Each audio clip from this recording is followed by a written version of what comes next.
How to remove facial verification in Binance. Hello and welcome back to our channel. In this video, I'm going to show you if you can remove facial verification in Binance or not. Now, if you have Binance and you have been trying to verify it, but you don't want the facial verification, now keep in mind that you cannot remove facial verification. First of all, you have to understand what the verification is for. To upload a document and to let Binance know that you are the real owner of the document, Binance will need to verify your face, because if Binance would not, then that document could belong to anybody. It could be your brother, your sister, your siblings, or your friends. Or maybe you have found it somewhere and you are trying to verify and utilize someone's name.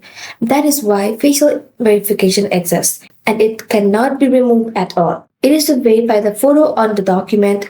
If it matches the photo of your facial verification, it should be the same.